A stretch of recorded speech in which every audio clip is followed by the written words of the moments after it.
আসসালামু আলাইকুম অলি স্যারের অনলাইন কোচিং এ সবাইকে স্বাগতম। আজ আমরা ইনভেস্টমেন্ট ম্যানেজমেন্টের প্রশ্ন নিয়ে একটা ক্লাস করব। যে আজকে যে আপনারা পরীক্ষায় দিয়ে আসছেন, অনেকেই হতাশ যে প্রশ্ন খুব কঠিন হয়েছে, কিছুই দিতে পারেন নাই। হ্যাঁ, আহ, তাদের অঙ্কের সমাধান নিয়ে অনেকের অনেক কোশ্চেন।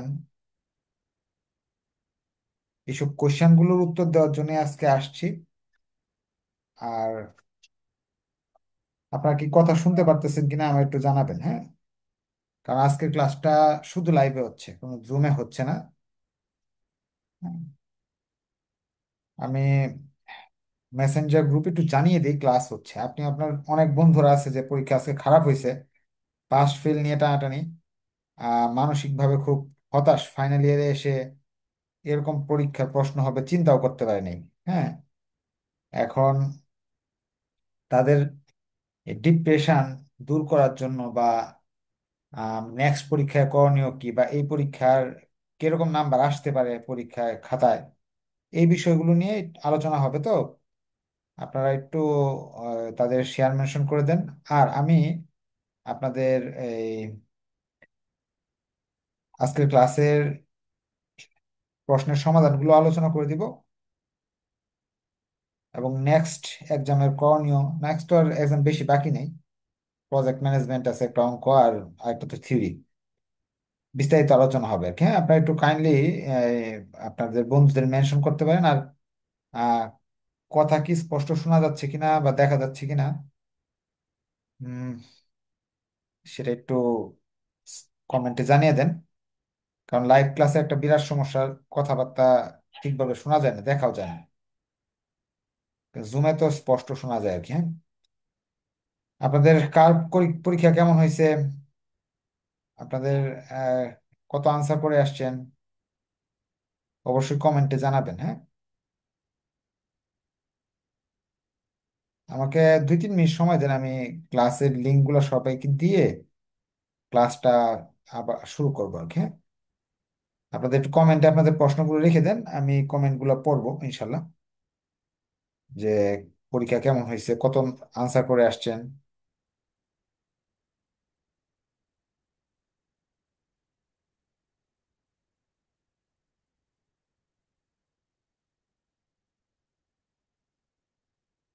ক্লাসটা ওলি স্যার পেজে হইতেছে। যারা অনেকে গ্রুপে আছে, হ্যাঁ ফেসবুক গ্রুপে আছে, কিন্তু আপনার এই ইয়েতে নাই, আপনার কি বলে মেসেঞ্জার গ্রুপে আছে। ক্লাস হচ্ছে যে জানে না, একটু জানাই দিন। হ্যাঁ, আপনাদের মতামত কি আজকের প্রশ্ন নিয়ে?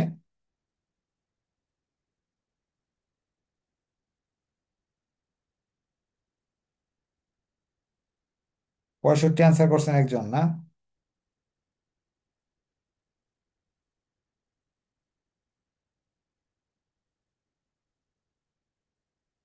আচ্ছা, তাহলে ক্লাস শুরু করে দিচ্ছি। আমরা প্রশ্ন নিয়ে একটু আলোচনা করি, পরবর্তীতে আপনাদের পাশ ফেল নিয়ে আলোচনা করবো, আপনার প্রশ্নের উত্তর দিব। হ্যাঁ, আগে প্রশ্নটা কেমন হয়েছে সেই বিষয়টা নিয়ে আলোচনা করি। প্রশ্নের নিচ থেকে শুরু করতেছি, সবার নিচে। আপনাদের 16 নম্বর যে অঙ্কটা আসছে, দেখেন রাইট দেওয়া, আমার যে ছাত্র সে আনসার করছে আনসার প্রশ্নটা। কিন্তু এখানে আপনার যারা লাইভে আছেন, 99.99% স্টুডেন্ট এই অঙ্কটা তাদের বইতেই খুঁজে পায়নি, বা ব্যতিক্রমে নাই। আপনারা আমার একটা দুঃখের কথা শুনেন। এই যে অঙ্কটা না, কল অপশনের অঙ্কটা, যখন ইনভেস্টমেন্ট ম্যানেজমেন্ট ছাত্রদের পড়ায়, প্রায় আমার এখানে প্রতি বছর, গত বছর 2,500, 2,000, 3,000 স্টুডেন্ট পড়ে, লুকায় পড়াইতো এই চ্যাপ্টারটা। কেন? কারণ এটা ব্যতিক্রমে নাই। আর ভাই ব্যতিক্রমে নাই, কমার্স পাবলিকেশন বা মিলেনিয়ামের বইতে তো আছে। চ্যাপ্টার 8টা যখন করাইতাম, এই যে ক্যাপিটাল মার্কেট ফিনান্সিং অঙ্কটা চ্যাপ্টারটা করাতাম, তখন এই চ্যাপ্টারটা লুকায় ক্লাসটা করাইতে হইতো, লাইভে করানো যেত না। কারণ ছাত্রদের জ্বালায় যে এটা তো কি কি করাইতেছেন, বইয়ের বাইরের অঙ্ক। হ্যাঁ, গত 7-8 বছর যাবত এইভাবে এই চ্যাপ্টার গুলা করাই, এই যে 7.0 8.2, 8.3-র অঙ্কগুলো এইগুলা মেইন বইয়ে আছে, বাট ব্যতিক্রম সাজেশনে নাই। তাই বলে তারা এটা করবে, তাদের বইয়েই নাই। আজকে 7-8 বছর পড়ানোর পরে আজকে পরীক্ষায় এই প্রশ্নটা আসছে, এই যে এটা আসছে। কল অপশন বের করো, এইখানে 5টা জিনিস দেওয়া আছে, 5টা জিনিস দেওয়া আছে। এই যে 5টা জিনিস দেওয়া থাকে, কল অপশন বের করো, শীটের 1 নম্বর অঙ্কটাই। এখন আমার কাছে যারা ভর্তিকৃত স্টুডেন্ট, তারা ওই চ্যাপ্টারটা করে নাই। কেন করে নাই? কারণ হলো এটা থেকে সারা জীবনে কোনোদিন পরীক্ষা প্রশ্ন আসে নাই, ব্যতিক্রমে বইতেও নাই। সো এখন আজকে পরীক্ষায় চলে আসছে, শীটের 1 নম্বর অঙ্কটাই আসছে। কিন্তু সে অনেকেই দিতে পারেনি, অনেকে যারা পড়ছে A to Z তারা দিতে পারছে। এটা আমার কাছে খারাপ লাগে যে ছাত্র ভর্তি হয়ে পড়লো কিন্তু ওই ক্লাসটা, একটা ক্লাস করলো না, এই চ্যাপ্টারে একটা প্রথম ক্লাসটা করলে তো একটা অঙ্ক 10 নম্বর পাইতো। আচ্ছা, এখন এটা সমাধানটা আমি একটু দেখাই দিই আপনাদের। সমাধানটা হলো এরকম। সমাধান যারা করতে পারেন নাই, এই কল অপশনের অঙ্কগুলো করার জন্য আপনাকে এরকম ফার্স্টে D1 বের করতে হবে, পরে D2 বের করতে হবে। হ্যাঁ, এই যে D2 বের করতে হবে, পরে সাইন্টিফিক ক্যালকুলেটরের মাধ্যমে ND1 2-র মান বের করে কল অপশনের মান বের করা যায় আর কি। হ্যাঁ, মেইন বইতে আছে এরকম কল অপশনের অনেক অঙ্ক আছে। আমি তো সাজেশন যখন পড়াই তখন এই একটা অঙ্ক করাই দিই, এই একটাতে এই সবগুলো নিয়ম হয়েছে 4 নম্বরটা। তাহলে এই অঙ্কটা বই থেকে আসছে কিন্তু সাজেশনে নাই আর কি। হ্যাঁ, চলে যায় এর পরের অঙ্কে। তাই অনেকেই, ম্যাক্সিমাম স্টুডেন্ট দিতে পারেনি, 99% স্টুডেন্ট দিতে পারেনি। 15 নম্বর অঙ্কটা, এটা একেবারে ইজি অঙ্ক আসছে। এখন যদি আপনি না ধরতে পারেন, হুইচ স্টক মোর রিস্কি, এটা 100% স্টুডেন্ট করতে পারার কথা। কালকে রাতে যারা আমার সাথে ক্লাসে উপস্থিত ছিল, তাদের এই অঙ্কটা কমন পড়ার কথা। প্রবাবিলিটি দেওয়া আছে, রিটার্ন দেওয়া আছে 2টা। হ্যাঁ, কাল রাতে যে ক্লাস হলো না ইনভেস্টমেন্টের, কোনটা মোর রিস্কি অ্যান্ড হোয়াই, যেটা এসডি বের করতে হবে, অথবা সিবি বের করেন।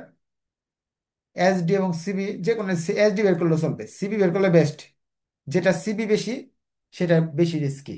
এটা ক্লাসে স্পষ্ট ছাত্রদের শেখায় দেওয়া আছে। এটা সবার পারার কথা, যারা ভর্তিগত স্টুডেন্ট ছিলেন পারার কথা। এখানে এই যে এরকম অঙ্ক সেটা আছে, সেটা দেখায় দিই, সেটা কোন অঙ্কটা। এখন খারাপ হয়েছে কাদের জানেন?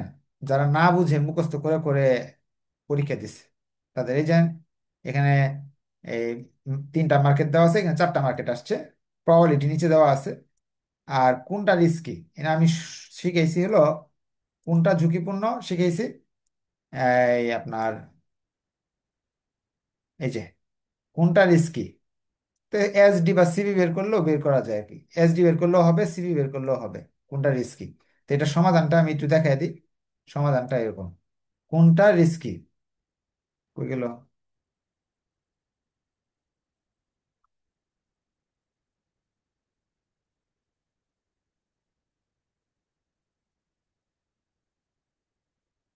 এই যে এইভাবে সমাধান করতে হবে, ইয়ার বের করতে হবে, ইয়ার বের করে এসডি বের করতে হবে 2টার। যেটার এসডি কম সেটা ঝুঁকি বেশি, যেটা এসডি বেশি সেটা ঝুঁকি বেশি। আপনাদের কোনটা, যারা করছেন তাদের কার কোনটা বেশি হয়েছে? সিবি বের করছেন, হয়েছে। এসডি পর্যন্ত করলে মিনিমাম হলে হবে। সিবি দিয়ে 100 গুণ করেন নাই, না সমস্যা, নাম্বার দিবে, নাম্বার দিবে, দশমিকে উত্তর আসবে, হবে। আচ্ছা, আপনাদের কোনটা রিস্ক হয়েছে, এ না বি? দুটার মধ্যে কোনটা রিস্ক হয়েছে? আচ্ছা, যারা প্রাইভেট পড়ছেন বা ফ্রি ক্লাসও করছেন তারা এই অঙ্কটা দেওয়ার কথা, কারণ কোনটা ঝুঁকিপূর্ণ কোনটা কম ঝুঁকি আমরা কিন্তু এই স্ট্যান্ডার্ড ডিভিয়েশন বা ইয়ে সিভি বের করে বের করতে পারি আর কি। হ্যাঁ, ঠিক আছে, তাহলে আমরা এর পরের প্রশ্নে চলে যাচ্ছি। তার মানে এটা আপনার পারার কথা। এরপর থিওরি আসছে আরেকটা, 14 নম্বর। আপনারা পাস করবেন সবাই ইনশাল্লাহ, আমি পাস করার বুদ্ধি আপনাদের বলে দিতেছি। হ্যাঁ, যারা আমার ইনস্ট্রাকশন ফলো করে গেছেন তারা ইনশাল্লাহ পাস করে ফেলবেন। আচ্ছা, 13 নম্বর অঙ্ক। 13 নম্বর 100% দেওয়ার কথা যারা প্রাইভেট পড়ছেন। কেন? কালকে রাতে বলা হয়েছিল, যারা ক্লাস করছে তাদের বলছিলাম, আপনি যদি এই চ্যাপ্টারটা বাদ দিয়ে দেন, এই যে চ্যাপ্টারটা, এটা বাদ দিয়ে দেন, এটা যদি বাদ দিয়ে দেন তাহলে এখান থেকে একটা অঙ্ক মিনিমাম, মিনিমাম একটা অঙ্ক করেন, সেটা হলো ওই যে 7 নম্বরটা করে যান। 7 নম্বরটা করলে সব হয়ে যায়। 7 বা শর্ট সাজেশনের মধ্যে তিনটা মনে হয় ছিল, 7, 13, 14 এরকম কিছু একটা, যে 0% দিয়ে করতে হলে কত, 5% করলে কি হবে, 2টা পার্সেন্টেজ দেওয়া থাকলে কি হবে। হ্যাঁ, আপনার ডিভিডেন্ড দেওয়া আছে, কে এর মান দেওয়া আছে, বের করতে হবে। এটাই তো আসছে দেখি, এখানে দেওয়া আছে ডিভিডেন্ডের মান দেওয়া আছে, D0 মান দেওয়া আছে। ফ্রিতে এই ক্লাস পাওয়া যায় ইউটিউবে। হ্যাঁ, 13% কে এর মান দেওয়া আছে, 0% ইনফিনিটিতে কি করতে হবে, তারপরে যদি 6% প্রথমে হয়, প্রথম 4 বছর 6% যদি হয়, পরে 5% হয় যদি 5 বছর, তা কত হবে পঞ্চম বছর থেকে, constant growth rate fifth year, পঞ্চম বছর পর থেকে, এই যে এই অঙ্কগুলা, এই যে এখানেও দেওয়া আছে এরকম অঙ্ক তো অনেক অ্যাভেলেবেল। 5 বছর পর থেকে কি হবে, 4 বছর থেকে এত, 5 বছর পর থেকে কি হবে, যে এই অঙ্ক। 30 টাকা দেওয়া আছে, 15% দেওয়া আছে। হ্যাঁ, 10% পরে 5 বছর, এই অঙ্ক এটা সবাই পারার কথা। আপনাদের প্রশ্নে এটা মানে দুইবার আসছে না, 13-তে আসছে, আবার আসছে হলো আপনার ইয়েতে, এখানেও আসছে। সুমন স্টকের দাম হলো 1 টাকা 80 পয়সা, স্যারে কি ভুল করে এক অঙ্ক দুইবার দিল। 12%, যে পারছে 14 পাইছে, আর যে পারছে না শেষ। 0%, 5%, তার মানে 14। আপনার পারছেন, এটা দিতে পারছেন না, এক অঙ্ক দুইবার আসছে। আচ্ছা, এখন আমরা আপনাদের সবগুলো কোশ্চেনের উত্তর দেওয়া হবে। ওয়াই রিস্কি হয়েছে না? আচ্ছা, এখন আমাদের 13 পর্যন্ত দেখলাম আমাদের বই থেকে আসছে, মোটামুটি ইজি অঙ্ক আসছে। এই অঙ্কটা লোক শুধু আর কি আপনারা করেন নাই, কিন্তু এটা শীটের 1 নম্বর অঙ্কটাই ছিল। আচ্ছা, এখন তো এটা, এই অঙ্কের সমাধানটা একটু দেখাই দিই নাকি? সমাধানটা এরকম হবে: 0%, 5%, পরে হলো ইনফিনিটি। 0%-এর সূত্র এইভাবে করলেও হবে, আর 5%-এর সূত্র এইভাবে করলে হবে। আর যেগুলা বেশি বছর বলছে, D1, D2, D3, এইভাবে বের করে বের করে বের করে বের করে করলেও হবে। চলেন আমরা এর পরের অঙ্কে চলে যাই। এরপরের অঙ্কে 12 নম্বরটা বলছে, এইটা যে আসছে, এটা তো মনে হয় এ, বিদেশ থেকে আনছে মনে হয়, আমদানি করে অঙ্কটা। কিন্তু আসলে বিদেশ থেকে না, আপনার সত্যি কথা বলতে আপনার হলো বেসিক, বেসিক জানা দরকার। বেসিক যদি না জানেন, বিপদে পড়ে যাবেন। আমি বলছি না আমার ভর্তিকৃত স্টুডেন্টরা খুব ভালো বেসিক জানে, এরকম না, বলবো না। কারণ আমার কাছে যারা ভর্তি হয়, অলি স্যারের কাছে যারা ভর্তি হয়, বাংলাদেশে হাজার হাজার স্টুডেন্ট যে ভর্তি হয়, 99% স্টুডেন্ট, 99% স্টুডেন্ট পরীক্ষার 15 দিন 1 মাস আগে এসে ভর্তি হয়, 7 দিন আগে এসে ভর্তি হয়, বাঁচার জন্য, বাঁচার জন্য ভর্তি হয়। আর 1% স্টুডেন্ট, ধরেন 100-150 স্টুডেন্ট থাকে যারা খুব ভালো, ওরা সব পারে, আমি যা পড়াই A to Z পড়ে। এখন তারা বাঁচার জন্য ভর্তি হয়, ম্যাক্সিমাম জব করে। আমার কাছে যদি ভর্তি হয় ধরেন 2000 স্টুডেন্ট একটা বেচে, এর মাঝে 1900 স্টুডেন্ট হলো বিবাহিত, বাচ্চা আছে, মেয়েরা, ছেলেরা হলো জব করে। তো ওরা সবাই আইসা শর্টকাট টেকনিক খুঁজে। তারপরও কালকে রাতে যারা ক্লাস করে আসছে তাদেরকে যেই পরামর্শ দিয়েছিলাম, ওই পরামর্শ যদি কাজ করে আসে তারা পাশ করে যাবে, এটা আমি শেষে বলবো। এখন বেসিক না বুঝে থাকলে এরকমই হয়। দেখেন তারা বলছে expected portfolio return, expected portfolio return, এই যে দেখেন 4টা পোর্টফোলিও, 4টা পোর্টফোলিও যোগ করে 4 দিয়ে ভাগ করলেই প্রথমটার উত্তর শেষ। অথবা এক্সপেক্টেড পোর্টফোলিও রিটার্নের আরেকটা সূত্র আছে, ইআরপি, ইআর এ গুণ WA যোগ এভাবে ERB ইন্টু WB, সবার রিটার্ন সমান। ইয়ে, ডাব্লিউ সমান কেন সমান বলেছে, অ্যাজুমিং ইকুয়াল ওয়েট, অর্থাৎ 25% ওয়েট সবার। এক্সপেক্টেড পোর্টফোলিও শেষ। আচ্ছা, এখন 2 নাম্বারটা কি? 5 নাম্বার কিন্তু একেবারে ইজি ছিল, এই যে 4টা যোগ করে 4 দিয়ে ভাগ করলেও কিন্তু আপনি 5 নাম্বার পেয়ে যেতেন। লেখা আছে দেখেন, কি লেখছে, কি লেখছে দেখেন, এই ছোট্ট জিনিসটার জন্য লিখে দিছে 5 নাম্বার। এই ছোট্ট জিনিসটার জন্য 5 নাম্বার, আর এটার জন্য 5 নাম্বার ছিল। What were the standard deviation for following portfolio? এই পোর্টফোলিও স্ট্যান্ডার্ড ডিভিয়েশন বের করো। তাই আপনার পোর্টফোলিও স্ট্যান্ডার্ড ডিভিয়েশনের অবশ্যই সূত্রটা জানতে হবে আপনার। আমার শীটে দেওয়া আছে, তারপর আমি আপনাদের আবার দেখাইতেছি। এইটারে বলে পোর্টফোলিও, এই যে দেখেন, এক্সপেক্টেড রিটার্ন।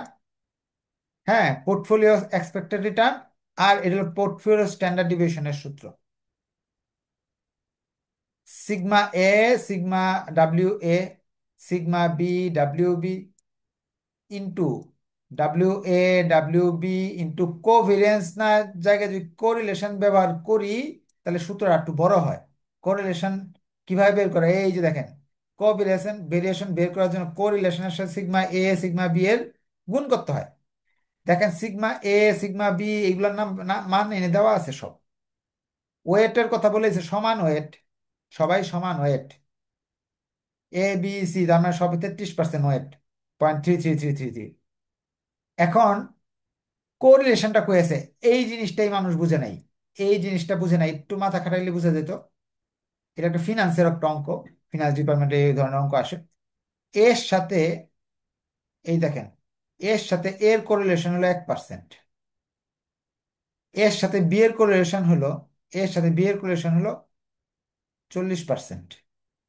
এর সাথে সি এর কোরিলেশন কত? 30%। এর সাথে ডি এর কোরিলেশন কত?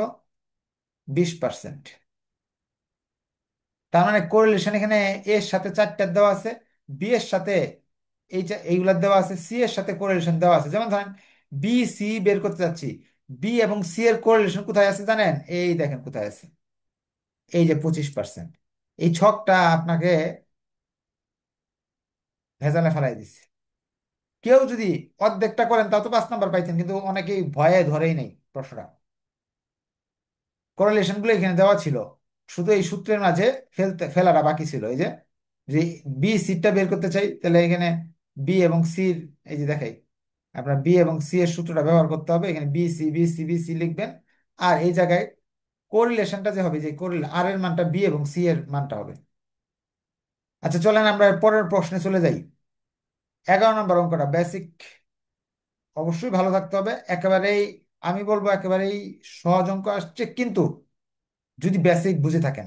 যেমন আগের অঙ্কটা বেসিক যদি বুঝে থাকতো, তাহলে এই 4টা যোগ করে 4 দিয়ে ভাগ করলেও কিন্তু 5 নাম্বার পেয়ে যান আপনি, কিন্তু জানা নাই নিয়মটা। এখন 11 নম্বর অঙ্কটা আমি শেষের দিকে, আপনারা পাস করবেন কিভাবে এটার একটু, যারা আমি একটা ইনস্ট্রাকশন দিয়েছিলাম সেই ইনস্ট্রাকশন অনুযায়ী কাজ করছেন, বা আমি এখন যে সিস্টেমটা বলবো এই সিস্টেমে যদি করে থাকেন তাহলে 5 নাম্বার আসবে ইনশাল্লাহ। আচ্ছা এই যে এখানে কস্ট, সম্পদের দাম দেওয়া আছে, 10 বছরের লিজ। আচ্ছা এখন ফার্স্ট, এখানে দেখেন, ইন ইন্ডিং এর অঙ্ক, MC দেওয়া আছে, ট্যাক্স রেট দেওয়া আছে, SD SLD মানে স্ট্রেট লাইন মেথড, IRR মানে হলো আপনার সুদের হার, DF বের করার জন্য যে সুদের হারটা লাগে, এই তথ্যগুলো দেওয়া আছে।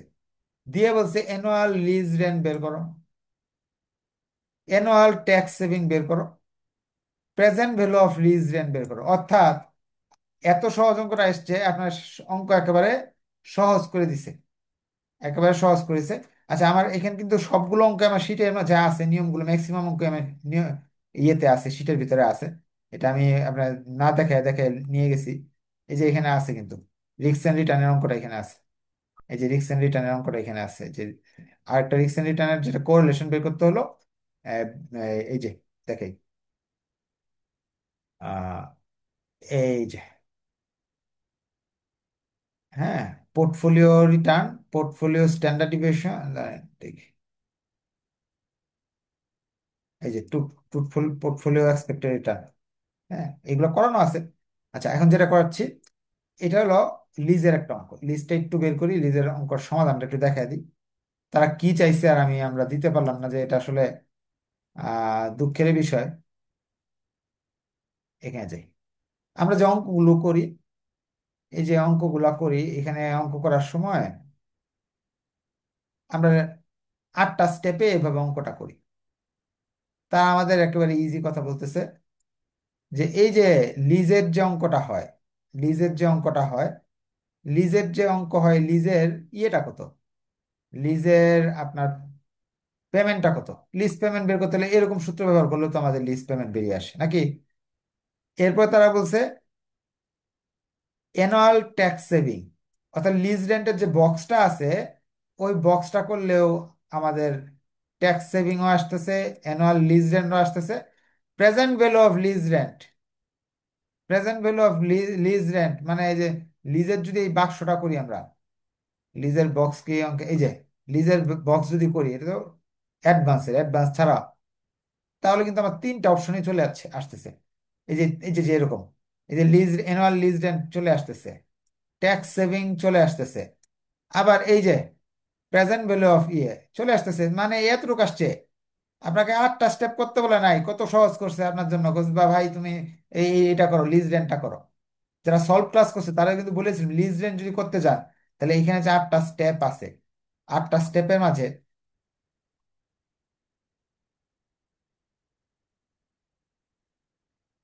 এই 8টা স্টেপের মাঝে যদি আপনি এই স্টেপগুলো ফলো করেন, এই যে দেখেন এখানে কটা আছে, এই 8টা, 8টা, সে বলতেছে এই 8 নাম্বার শুধু করো। এই 8 নাম্বারটা করার জন্য কি কি লাগবে, এটা লাগবে, 6 নাম্বার অপশনটা লাগবে। আর ট্যাক্স সেভ, 6 নাম্বার অপশন থেকে বের হয়ে ট্যাক্স সেভ তো বের করতে হবে, ট্যাক্সের গুণ করলেই চলে আসতেছে। আর এই যে ডিএফটা লাগবে, ডিসকাউন্ট ফ্যাক্টরটা লাগবে, এই ডিসকাউন্ট ফ্যাক্টরটা এখানে বসাতে হবে। ডিএফ এর সুদের হারটা যে কমাইতে হবে, এই যে 3 নাম্বারটাও লাগবে। এই জিনিসগুলো আমাদের লাগবে যদি আমি এই 4টা অপশন করলে এই লিজের অঙ্কে নাম্বার পাবো। এখন আসলে আগে বুঝেন নাই, না বুঝে হয়তো বা লেখাপড়া একটু কম করছেন, এখন টেনশনের কোনো কারণ নাই। এই এটা সহজ আসছে, এই যে যে কেউ যে এই অঙ্কটা করে গেছে সেই পারছে, এটা তো কালকে রাতে বলে দিছি। এই চ্যাপ্টার থেকে যাই করতে হয়, এই একটা অঙ্ক করলেই হবে। ওই একটা অঙ্ক করলে সব থাকে। এই যে দেখেন এর মধ্যে 10 টাকা দেওয়া আছে, টু শেয়ার দেওয়া আছে, কারেন্টলি 10,000 শেয়ার, এইগুলাই আসছে। দেখি কি আছে, এই যে 10 টাকা একটা শেয়ারের দাম, currently purchase of to share আছে, কোম্পানি আউটস্ট্যান্ডিং 40 লাখ, এক একটা 40 টাকা করে, 3টা অপশন চাইছে। এগুলা আপনাদের পারার কথা। এখানে আছে যে কই গেল এটা, এই এই যে এক একটা 40 টাকা করে, এই অঙ্কটাই আসছে, এটা হুবহু আসছে। এটা তো আর ইনভেস্টমেন্টে যে 3 নাম্বারটা আসছে, এখানে 9টা আছে, 9টার মধ্যে 3টা আসছে। এটা কমন পড়ার কথা, কালকে রাতে ওইটা বলে দিছিলাম, যদি না করে যান তাহলে তার কিছু করার নেই। এটা পারার কথা, এটা তো একেবারে কমন অঙ্ক, সবাই পারার কথা। এটা ক্যাপিটাল স্ট্রাকচারের একটা অঙ্ক, ক্যাপিটাল স্ট্রাকচারের অঙ্ক। এখন আপনাদের সাথে আমিও খুবই আর কি কষ্ট পাইছি এই প্রশ্ন দেখে, কারণ কি কি কি প্রশ্ন আমি বলতেছি, এই যে এটা এটা এটা তো হুবই আসছে, শুধু মানগুলো একটু চেঞ্জ আছে আর কি, হ্যাঁ? আচ্ছা, তারপরে আপনার এটা তো ডাবল আসছে। তারপরে হলো গ্রোথ রেট, গ্রোথ রেট আপনারা যারা স্টক ভ্যালুয়েশনের বা অঙ্ক করছেন, বা তারা গ্রোথ রেটের অঙ্কগুলো পারার কথা। এটাও সহজ অঙ্ক আসছে, বন্ড ভ্যালুয়েশনের একটা অঙ্ক আসছে এই এখান থেকে। এখন আমি যেটা আপনাদের বলতেছি, প্রশ্ন নিয়ে আমার মতামতটা বলি। মতামতটা হলো আপনার বন্ড ভ্যালুয়েশন অঙ্ক দেখে, এই যে প্রথম অঙ্কটা যদি করেন, এই জিনিসগুলো দেওয়া আছে, বন্ড ভ্যালু বের করতে হবে, এই একটা করলে হয়েছে। প্রথম প্রশ্ন নিয়ে যে মতামতগুলো, 1 নম্বর মতামত যেটা, যে ফাইনাল ইয়ারে আসার পরে আপনাদের এরকম প্রশ্নটা করা একেবারে উচিত হয়নি। কারণ কি, আপনারা first year, second year, third year যে পরীক্ষা দিচ্ছেন, প্রশ্নগুলো একেবারে ইজি হয়েছে, ওই ইজি ভাবে পড়ে আসছেন সারা বছর। এখন যদি আমি যে আপনার আমাকে যে ফোন দিচ্ছে, প্রতিদিনই শত শত স্টুডেন্ট ফোন দেয়, আপনি আমার এখানে লাইভে যারা আছেন, এখানে অনেকেই আমাকে ফোন দিচ্ছে। ফোন দেওয়ার পরে বলছে স্যার আমাকে শিটটা দেন, সাজেশন দেন, যারা ভর্তি করতে স্টুডেন্ট সাজেশন দেন শুধু। কারণ first year, second year, third year suggestion থেকে হুবহু কমন। তা আমি বলছি না, তোমাদের বেসিক পড়তে হবে, প্রচুর বেসিক পড়তে হবে। কিন্তু আপনারা শুনেন নাই। কেন শুনেন নাই? প্রচুর সতর্ক করা হয়েছে, প্রচুর প্রচুর। ফিনান্সিয়াল ম্যানেজমেন্ট পরীক্ষা দেওয়ার পর সতর্ক করা হয়েছে। তারপর আমি প্রশ্ন পাইছি যে না, পরীক্ষার আগে তো এখন আর এই আপনার পড়ার সুযোগ নাই, সাজেশনটা দিয়ে দেন, শীটটা দিয়ে দেন। এখন ফোর্থ ইয়ার আইসা প্রশ্নের ধারাটা চেঞ্জ করাটাতে আপনাদের খুব ক্ষতি হয়েছে। কি কি ধারা চেঞ্জ করছে? যে আমরা সব সময় চ্যাপ্টার 6 ক্যাপিটাল স্ট্রাকচার থেকে অঙ্ক পাই, এই বছর অঙ্ক পাইলাম না, বড় প্রশ্ন। চ্যাপ্টার 7 ইনভেস্টমেন্ট থেকে অঙ্ক পাই, এই ডিভিডেন্ড পলিসি থেকে অঙ্ক পাই, এখান থেকে অঙ্ক পাইলাম না। চ্যাপ্টার 8, হ্যাঁ, রাইট শেয়ারের অঙ্কগুলোতে থেকে অঙ্ক পাই, তাহলে এইগুলা থেকে অঙ্ক পায় না স্টুডেন্টরা, বড় প্রশ্ন পায়নি। 8.2 থেকে পাইছে, কিন্তু এইগুলো থেকে যেগুলো আসা করে প্রতি বছর, এখান থেকে আসেনি। 5 থেকে 2টা প্রশ্ন এসে পড়ছে। এগুলো একটা ধারণার বাইরে আসছে। এবং আরো কি করছে, কোয়েশ্চেন কোয়েশ্চেন নিয়ে আমি একটু সমালোচনা করতেছি, যেহেতু আপনাদের কষ্ট, আমাদেরও তো কষ্ট, কারণ আমার স্টুডেন্টরা, হাজার হাজার স্টুডেন্টদের পরীক্ষা আসে, যারা A+-এ টার্গেট নিছে এরা পাশ করে আসবে, শুধু বি পেয়ে আসবে। এই যে 16 নম্বর অঙ্কটা সারা জীবনে দেয় নাই এই চ্যাপ্টার থেকে কোনো অঙ্ক, তো হঠাৎ করে এখান থেকে অঙ্ক দিয়ে শেষ বছরে এসে এরকম অঙ্ক দিয়ে একটা 10-12 বছরের মাঝে একবার অঙ্ক আসলো না, এই বছর এসে পড়ছে। তো এটা হঠাৎ করে তাদের হতাশ করা ছাড়া আর কিচ্ছু না।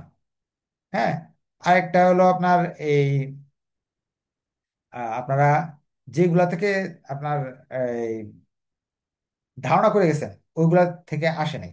কিন্তু আপনাদের কিন্তু সতর্ক আগে থেকে করা হয়েছিল। আমার কাছে যারা ফোন দিত তাদের আমি বলতাম, আপনি যে ফ্রি ভিডিও, ফ্রি সাজেশন দেখে থেকে পড়তেছেন, আপনি 2022 সাল, বা যারা সাজেশন নিয়ে পড়তে 2022 সাল এবং 2021 সালের ইনভেস্টমেন্টের প্রশ্নটা একটু দেখবেন, দেখে নিজে নিজে সলভ করতে চেষ্টা করবেন। কিন্তু তারা এই কথা মানতে রাজি হয় নাই যে ইনভেস্টমেন্টের প্রশ্ন দেখে নাই। না দেখে, দেখলে বুঝতে পারতো যে ইনভেস্টমেন্টের প্রশ্ন প্রতি বছরই কঠিন হয়, এই বছর না, প্রতি বছরই কঠিন হয়। আচ্ছা, এখন যেটা হয়ে গেছে এটা নিয়ে তো আফসোস করে লাভ নেই। এখন পাশের কি ব্যবস্থা, পাশের ব্যবস্থাগুলো যারা আমার কাছে পড়ালেখা করছেন তাদের জন্য কিছু ইনস্ট্রাকশন দিচ্ছি, বাইরে যারা পড়ছেন তাদেরও প্রশ্নের উত্তর দিব। পাশের ব্যবস্থা হলো, যদি এমন হয়ে থাকে যে আপনাদের কালকের ক্লাসে আপনাদের বলে দিছিলাম যে একটা একটা করে অঙ্ক দিছিলাম, এর মাঝে রিস্ক এন্ড রিটার্ন বা স্টক ভ্যালুয়েশনের অঙ্ক আসছে, হ্যাঁ, আপনাদের বলে আসছে আমি লিজের অঙ্ক টাচ করে আসতে, লিজের অঙ্ক যদি ছক টক হলে নাম্বার পাবেন, এরকম কিছু ইনস্ট্রাকশন দিছিলাম। এখন ধরে নেন আপনি দুইটা বড় প্রশ্ন, সি পার্টের দুইটা বড় প্রশ্ন দিতে পারছেন। সি পার্টের রিস্ক এন্ড রিটার্নের প্রশ্ন একটা দিতে পারছেন 10, আর বন্ড ভ্যালুয়েশনের স্টক ভ্যালুয়েশন একটা 10 দিচ্ছেন। ধরেন এই দুইটা মিলে, এই দুইটাতে একটা হয়েছে একটা হয়েছে না, অর্ধেক হয়েছে, বা আপনি এই দুইটা মিলে 10 পাইছেন ধরে নেই। আর আপনাদের থিওরি শিখে যেতে বলছিলাম, থিওরি আসছে কয়টা? বাকি 3টা থিওরি। থিওরি 3টাতে 30-এর জায়গায় যদি আমি আপনাদের অর্ধেকও ধরি, 15 নাম্বার যদি ধরি, থিওরিতে ভালো করে শিখে যাওয়ার কথা বলছিলাম। আপনি কত ধরতে চান থিওরিতে? আপনি আপনারটা বলেন, আপনি আপনারটা বলেন, থিওরিতে আপনি কত কমেন্টে বলেন যে 30-এ 3টা থিওরি দিয়ে আসছেন যারা, তারা 30-এ কত পাবেন? সি, বি পার্ট আপনি বলেন, আপনি তো নিজেই জানেন কত পাবেন, আপনি নিজেই কাউন্ট করতে পারবেন। বি পার্টের কমপক্ষে 2টা অঙ্ক দিতে পারবেন। কোনটা? আপনার ইয়েটা দিতে পারবেন, কমপক্ষে 2টা দিতে পারবেন, যে স্টক ভ্যালুয়েশনের যে অঙ্কটা আসছে ওটা দিতে পারবেন, আর ক্যাপিটাল স্ট্রাকচারের যে অঙ্কটা, 3 নম্বর অঙ্কটা, এই 2টা দিতে পারবেন। 2টাতে ধরেন, আমি এটা তো কম ধরতেছি, বেশি ধরতেছি না, যে 2টা যে আপনি অঙ্ক দিচ্ছেন ওই 2টাতেও বেশি নাম্বার ধরতেছি না। কত ধরবো? 4 ধরি, 2টার মধ্যে একটা হয়েছে। আর থিওরি, বি পার্টের থিওরি কয়টা দিচ্ছেন? ধরেন 3টা থিওরি আছে, 3টা থিওরিতে 9 থাকে। আমি ধরলাম আপনি 3টা থিওরিতে পাইছেন হলো ধরে নেই 3 পাইছেন। এ পার্টও কঠিন হয়েছে, 10টা এ পার্ট, 10টার মধ্যে কয়টা হয়েছে? 5। যোগ করে দেখি তো কত হয়েছে। 25, 30, 37। 37 নাম্বার হয়ে গেছে, ভিক্ষা করে নাম্বার 37 চলে আসছে। যদি এইভাবে আমার ইনস্ট্রাকশন মতো কালকে, যদি কালকের ক্লাসটাও বা 2 দিন আগের ক্লাসও করে থাকেন, তাহলে আপনাদের বলছিলাম থিওরি পড়ে যাবেন ভালো করে। 3টা থিওরি যা দিয়ে আসছেন, কম হইলো তো 15 পাবেন, কম কম করে দিল। আর 2টা অঙ্কের মাঝে যদি 10ও পান, বা পাঁচও যদি পান, যদি দুইটা অঙ্কে বড় প্রশ্ন যদি পাঁচ পান, একটা অঙ্ক যদি বি পার্টের কারেক্ট করতে পারেন, থিওরিতে তো তিনটা প্রশ্ন এক এক করেও যদি পান, একেবারে সর্বনিম্ন নাম্বার করে ধরছি, তাও তো 32। আর স্যারে ফিল করাইতে পারতেছে না আপনার, জোর করে, জোর করে ফিল করা যাচ্ছে না। দুই একটা অঙ্কতে পাঁচ পাইছেন, থিওরি গুলোতে একেবারে খারাপ নাম্বার। বি পার্টে চারের মধ্যে এক করে ধরছি, সরি এখানে তো চার করে না, চারের মাঝে এক করে দিছি, 3 নাম্বার। এক করে তো সর্বনিম্ন নাম্বার লেখলি তো এক করে দেয়। আর বি পার্টে একটা অঙ্ক ধরছি, তাহলে সব মিলে 32 নাম্বার তো আসেই। ইন কোর্সে কমপক্ষে 8 দিবে, তো 40-এ পাস হয়ে গেল না? যদি কালকের ক্লাস বা কোনো ক্লাসও করে থাকেন, যেখানে আমি দিক নির্দেশনামূলক মোটিভেশনমূলক ক্লাসগুলো করাই, তারা কিন্তু সবাই পাস করবেন। তারপর যদি কেউ থিওরি আনসার করে আসেন নাই, অঙ্ক একটাও দিতে পারেন নাই, তাহলে তো পাস করা আশা করা যাচ্ছে না। কারণ একটা অঙ্ক তো দিতে পারার কথা, কারণ স্টক ভ্যালুয়েশন অঙ্কটা তো দেওয়ার কথা। কারণ স্টক ভ্যালুয়েশনটা তো কালকে রাত বলে দেওয়া হয়েছে, বা আপনারা যে ফ্রি ক্লাসগুলো যারা করছেন, ফ্রি 32টা ক্লাস আছে না, ওইখানে স্টক ভ্যালুয়েশন এর অঙ্কটা কমন ছিল, রিস্ক এন্ড রিটার্নের অঙ্কটা কমন ছিল। হ্যাঁ, আর আপনার ইয়ের কি বলে, ও এখানে তো আরেকটা অঙ্ক কমন আছে আপনার, এই কি বলে, এই স্টকেরটা, তারপরে হলো এই এই ইয়ের লং টার্ম 8 নাম্বার চ্যাপ্টার একটা, আর হলো আপনার এই কমন ক্যাপিটাল স্ট্রাকচার একটা। তিনটা ছোট প্রশ্ন আছে, তিনটাতে আমি চার ধরছি। একটা সর্বনিম্ন ধরে ধরেও আপনি পাস চলে আসবে, ওইটা নিয়ে টেনশন করেন না, কারণ টেনশন করলে তো আর ফেরত আসবে না, যেটা চলে গেছে। যেমন এখানে অনেকে ক্লাস করতেছে, আমার সাথে কথা হয়েছে ফোনে, ভর্তি হন নাই বা ইনস্ট্রাকশন মানেন নাই, স্যারে যেভাবে বলছিল, এখন আফসোস করে তো আর সেটা ফেরত আনতে পারবেন না। এখন যেটা করণীয়, নেক্সট যে এক্সামটা আছে, ধরেন নেক্সট থিওরি আছে, থিওরি ভালো করে পড়েন। এখন বলেন যে স্যার থিওরি তো রিপিট করতেছে না, রিপিট না করলেও যেই, এখন তো আর বই কিনে 3 দিনে শেষ করতে পারবেন না, যেগুলো আছে এগুলো পড়েন, পরবর্তীতে বানিয়েও দিয়ে আসবেন, বানিয়ে হইলেও 80 নাম্বার আনসার করে দিয়ে আসবেন, তাহলে ভালো একটা নাম্বার আসবে। আর প্রজেক্ট ম্যানেজমেন্টেও এরকম অ্যাক্সিডেন্ট হইতে পারে। কারণ কি, প্রজেক্ট ম্যানেজমেন্ট যে আপনার চ্যাপ্টার 5, তিনটা চ্যাপ্টার আছে, চ্যাপ্টার 2, ক্যাপিটাল স্ট্রাকচার 3, 4, 5, যদি এর সাধারণত তিনটা ম্যাথ আসে। এখন তিনটা ম্যাথের মাঝে একটাও দিতে পারলেন না, সব থিওরি টিউরি দিয়ে আসলেন, থিওরি খুব কঠিন হলো, ভুল চলে গেল, পরবর্তীতে ফেল করে আসলে তো ইয়ার লস হয়ে যাবে। প্রজেক্ট ম্যানেজমেন্ট তো পরীক্ষার আগে একটু, ওই প্রজেক্ট ম্যানেজমেন্ট পরীক্ষার আগে মানে গ্যাপও আছে, বাসায় বসে অঙ্কগুলো একটু ভালো করে দেখেন। হ্যাঁ, ইনশাল্লাহ পাস করে যাবেন সবাই, এটা নিয়ে আর টেনশন করেন না। দেখি আর আরো কারো কোনো কথা আছে কিনা। আহ আহ 4 নাম্বার ম্যাথ, 4 নাম্বার ম্যাথটা কোনটা একটু দেখি। 4 নাম্বার ম্যাথ নিয়ে কথা বলতে বলতেছে। আচ্ছা আচ্ছা, অ্যানুয়াল ক্রেডিট সেল, এটা হলো রেশিও অ্যানালাইসিস থেকে আসছে। সেলস এর এই নাম্বার মান দেওয়া আছে, গ্রস প্রফিটের এই মান দেওয়া আছে।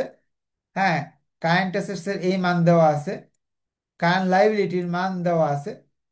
প্রথম হচ্ছে নেট ওয়ার্কিং ক্যাপিটাল রেশিও বের করো, এই যে এটা এখান থেকে আসছে, নেট ওয়ার্কিং ক্যাপিটাল। একেবারে ইজি এটা, ধরেন এই কেউ যদি 2টা ক্লাসও করে, এই রেশিওর 2টা ক্লাসও করতে করে, সেও পারবে। এই যে, এই যে ওয়ার্কিং ক্যাপিটাল বের করো, ওয়ার্কিং ক্যাপিটাল বের করে কিভাবে, এই আপনার ইয়ে থেকে, কারেন্ট অ্যাসেটস থেকে কারেন্ট লাইবিলিটি বাদ দিলেই ওয়ার্কিং ক্যাপিটাল বেরিয়ে আসে। তো এই কারেন্ট আমি এটাই করছি এখানে, কারেন্ট অ্যাসেটস থেকে কারেন্ট লাইবিলিটি বাদ দেন, এই 80,000 থেকে 60,000 বাদ দেন, তাহলেই তো আপনার 2 নাম্বার পেয়ে যান। Average inventory should carry management 1 to, inventory to be 4। ইনভেন্টরির মান দিয়ে দিছে, দেখেন এটা এই অঙ্ক, এই যে মিসিং এর অঙ্ক, মিসিং এক্সারসাইজ থেকে আসছে, এক্সারসাইজ শিটে এই অঙ্ক, এরকম অঙ্ক আছে, মিসিং এর অঙ্ক। এই যে ইনভেন্টরি টার্নওভার রেশিও দেওয়া আছে, ইনভেন্টরির মান দেওয়া নাই। ওকে, বের করে ফেলতে পারবো ইনভেন্টরির মান, বের করার কোনো ব্যাপার না, সেলস যেহেতু আছে আমাদের কাছে। এই যে সেলস দেওয়া আছে, সেলস থেকে গ্রস মার্জিন, গ্রস প্রফিটটা বাদ দিবেন, বাদ দিলে কস্ট অফ গুডস সোল্ড বেরোবে, বেরোলেই চলে আসবে কস্ট অফ গুডস সোল্ড উপরে, নিচে হলো অ্যাভারেজ ইনভেন্টরি, আর ইনভেন্টরির মান 4 দেওয়া আছে, ক্যালকুলেশন করলে বেরিয়ে আসবে। তারপরে তারা বলতেছে যে অ্যাকাউন্ট রিসিভেবলের কালেকশন পিরিয়ড হলো এতদিন। হ্যাঁ, এভারেজ অ্যাকাউন্ট রিসিভেবল এটাও আছে। এই যে এই এই যে কালেকশন পিরিয়ডের অঙ্ক, মিসিং অ্যামাউন্টের অঙ্কগুলো, এটা বেসিক থেকে আসছে। আচ্ছা, আপনাদের জন্য সবার জন্য দোয়া রইলো, ভালো করে পড়েন, নেক্সট পরীক্ষা ভালো করে দেন। আর আপনার টোটাল 75 প্লাস দিছি। আপনাদের কিন্তু একটা ক্যালকুলেশন আমি বুঝাই দিছি যে কিভাবে কত নাম্বার পাবেন। এইভাবে হিসাব করে নেন যে সি পার্টে আমি কি দিয়ে আসছি, কয়টা অঙ্ক কয়টা থিওরি হবে। বি পার্টে আমি কি দিয়ে আসছি, কয়টা অঙ্ক কয়টা থিওরি হবে। এ পার্টের কত দিয়ে আসছি। আপনি যোগ করে দেখবেন এখানে একজন স্টুডেন্ট নাই যে 70 প্লাস আনসার করেও, 70 প্লাস আনসার করে 32 পাচ্ছেন, একজনও পাবেন না। একেবারে পড়েন নাই যে তার এই অবস্থা হইতে পারে। যাই হোক, আপনাদের নেক্সট পরীক্ষার জন্য দোয়া রইলো, আমার জন্য দোয়া করবেন। প্রজেক্ট ম্যানেজমেন্ট আগে আমি ইনশাল্লাহ ক্লাস নেওয়ার চেষ্টা করবো যদি সুস্থ থাকি। আর এমবিএ তে তো আপনাদের আর কোনো ইয়ে নাই, অঙ্ক নাই, এটাই অঙ্কের শেষ। সবার জন্য দোয়া রইলো, ভালো থাকবেন। হ্যাঁ, আল্লাহ হাফেজ। আল্লাহ হাফেজ। আপনাদের ছোট ভাই বোনদের অবশ্যই জানাবেন, হ্যাঁ, যে এখানে পড়লে ইনশাল্লাহ ভালো করা যাবে।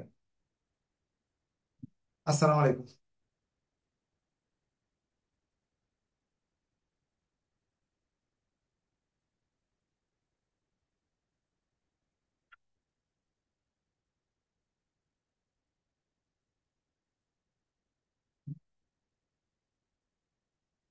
হ্যাঁ, অঙ্ক নাই, এটাই অঙ্কের শেষ।